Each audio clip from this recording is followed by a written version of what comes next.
for songs of loudest praise. Teach me some melodious sonnet, sung by flaming tongues above. Praise His name, fixed upon the name of God.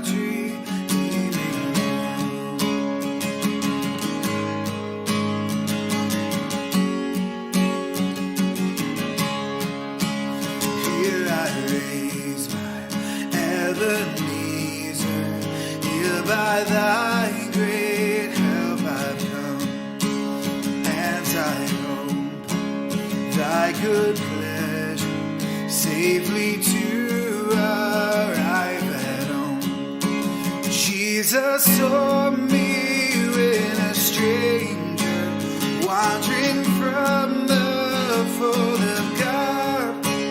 He to rescue me from danger interposed His precious blood.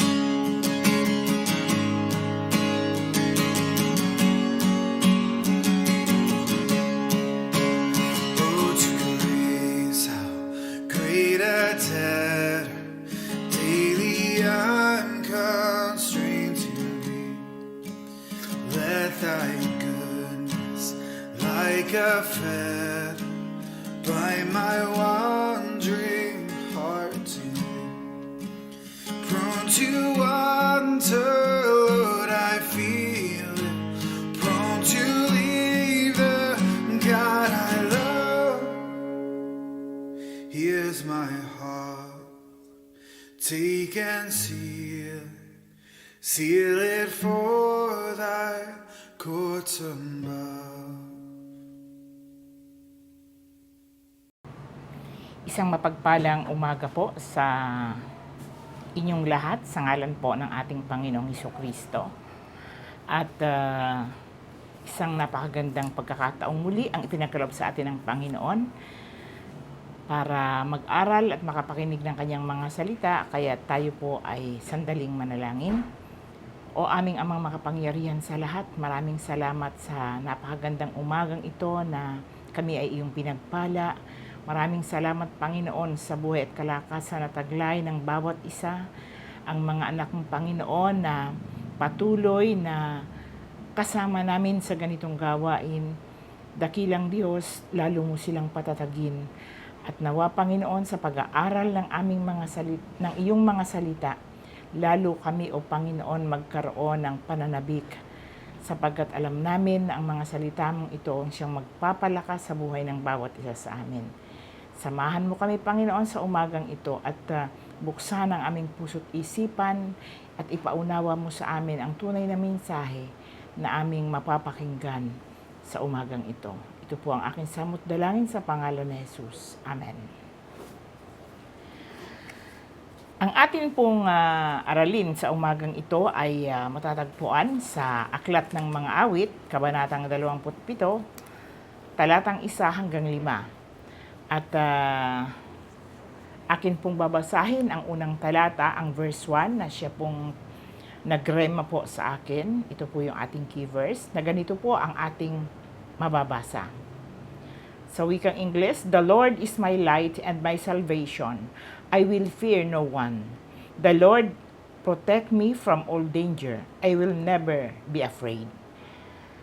Si Yahweh ang ilaw ko at kaligtasan. Sino pa ba ang aking katatakutan? Si Yahweh ang muog ng aking buhay. Sino pa ba ang aking kasisindakan?" Itong mga talatang ito na nakapaloob sa Aklat ng Mga Awit, Kabanatang 27, ay isa pong patotoo ni Haring David na siyang sumulat ng kabanatang ito, na tunay nga na ang Diyos, pagkasama natin, hindi po dapat tayo matakot.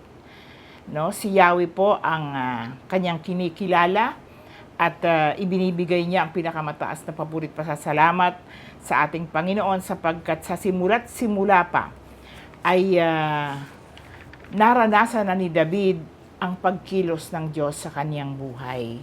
Kung babalikan po natin ang kwento ng buhay ni David, nang siya po ay nagpapastol pa lamang ng tupa, walang takot niyang tinutugis ang mga mababangis na hayop para mailigtas ang buhay ng kaniyang mga tupa.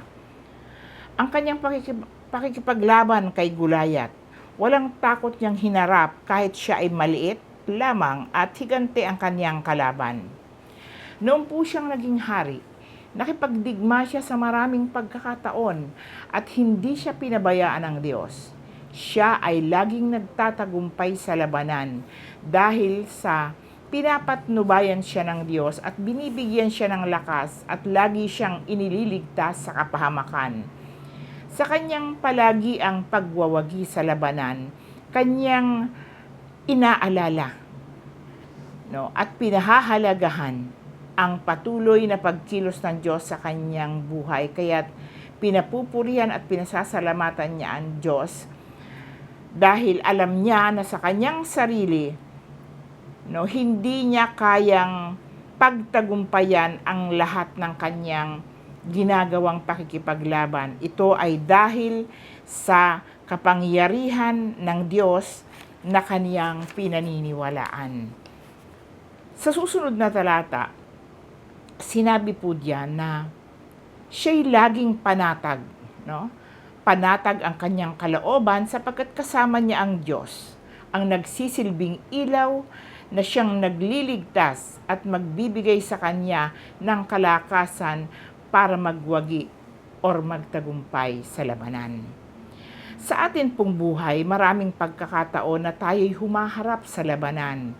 Ano po ba yung Goliath sa buhay natin? Ito yung mga problema, pagsubok na ating nararanasan. At sa tindi ng problema, kahit tayo'y mananampalataya, nadadaig pa rin po tayo ng takot at pangamba at pinanghihinaan tayo ng loob at tuluyang nawawala ng pag-asa. Kaya't sa talatang ito, ipinapaalala po sa atin ni Haring David na wala tayong dapat ikatakot kung kasama natin ang Diyos. Ang Diyos ang magsisilbing ilaw o tanglaw sa madilim na landasing ating tinatahak. Siya ang magbibigay ng kaliwanagan sa ating isip at pangungunahan tayo sa bawat hakbangin na ating gagawin. At ituturo niya sa atin ang paraan kung papaano natin mapagtatagumpayan ang problema at pagsubok na ating nararanasan. Kung tayo'y pinanghihinaan ng loob, siya ang magbibigay ng kalakasan na ating kailangan. Hindi nagkakamali ang Diyos. Alam niya ang lahat sa buhay natin. Ang kailangan lamang natin ay kilalanin natin siya at magtiwala sa kanyang mga salita. Alam ko po na may mga ilan sa atin ang nakakaranas ngayon ng ganitong sitwasyon, yung po bang sunod-sunod na problema. At dahil sa mga pagsubok na yan, minsan tayo ay nadadaig ng takot, Kaya't dito po, sa ating pinag-aaralan, sabi po diyan ay we can confident in the Lord because He is our light. We don't have to be afraid of the darkness, and because He is our salvation, we don't have to be afraid of danger. Ipanatag po natin ang ating kalooban, anuman ang ating pinagdaraanan, sapagkat sa madilim nating buhay, ang Diyos ang magsisilbing liwanag at walang dapat ikatakot. Kahit tayo nasa panganib, pagkat kasama natin ang Diyos na siyang magliligtas sa atin.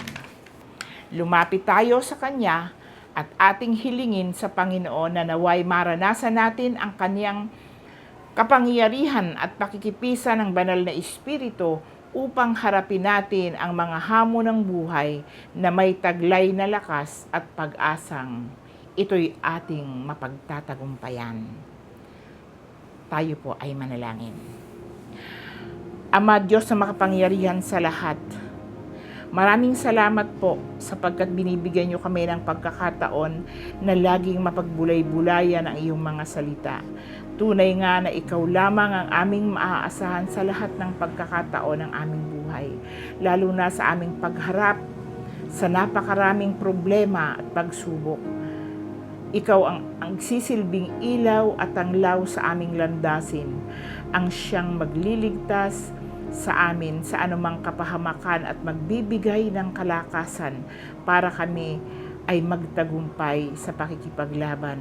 Salamat po Panginoon sa pagliligtas mo sa amin mula sa kadiliman patungo sa kaliwanagan, mula sa pagkapahamak tungo sa buhay na walang hanggan. Manatili ka nawa Panginoon sa buhay ng bawat isa sa amin at ganon din naman Panginoon ang mga salita mo ay manatili sa aming puso at isip habang kami nabubuhay.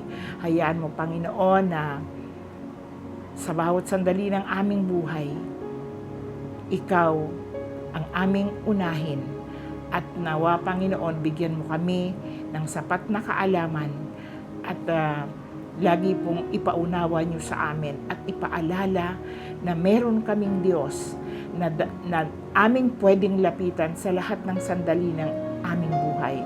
Kaya't walang dapat kaming ikatakot.